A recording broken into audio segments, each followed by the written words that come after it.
আজকে আমরা চন্দ্রভেদা প্রাণায়াম সম্পর্কে জানব। এই প্রাণায়াম আমরা কখন করব, কিভাবে করব এবং কতক্ষণ পর্যন্ত করতে পারব, কারা এই প্রাণায়ামটি করতে পারবেন সেই সম্পর্কে জানব। জানতে হলে পুরো ভিডিওটি শেষ পর্যন্ত দেখতে থাকুন। আমাদের শরীরের বাঁ দিকে আছে চন্দ্র নাড়ি, যাকে ইরা নাড়ি বলা হয়, এবং আমাদের শরীরের ডান দিকে আছে সূর্য নাড়ি, যাকে পিঙ্গলা নাড়ি বলা হয়। ইরা নাড়ি বা চন্দ্র নাড়ি আমাদের শরীরকে শীতল রাখতে সাহায্য করে, আর আমাদের শরীরের ডান দিকে আছে সূর্য নাড়ি, যা আমাদের শরীরকে উষ্ণ রাখতে সাহায্য করে।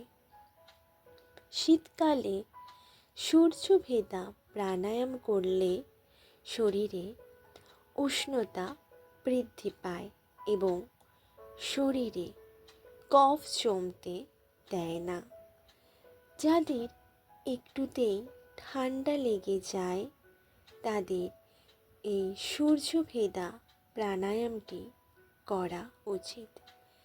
এবার জানব চন্দ্রভেদা প্রাণায়ামটি কখন করা উচিত। চন্দ্রভেদা প্রাণায়ামটি গ্রীষ্মকালে করা উচিত, কারণ গ্রীষ্মকালে অত্যাধিক গরমের হাত থেকে নিজেকে রক্ষা করার জন্য চন্দ্রভেদা প্রাণায়ামটি করা হয়। এর ফলে শরীর শীতল থাকে, শরীরে গরমের অনুভূতি কমে যায়। এখন জানব চন্দ্রভেদা প্রাণায়ামটি কারা করতে পারবেন। যাদের হাই ব্লাড প্রেশার ও অ্যাসিডিটির সমস্যা আছে তারা করতে পারবেন। এছাড়া এটি করলে শরীর ও মন শান্ত থাকে। এবার জানব কারা এটি করতে পারবেন না। যাদের একটুতেই ঠান্ডা লেগে যায়, ফুসফুসে সংক্রমণ আছে এবং সর্দি কাশিতে প্রায় ভোগে, তারা এই প্রাণায়ামটি করতে পারবেন না।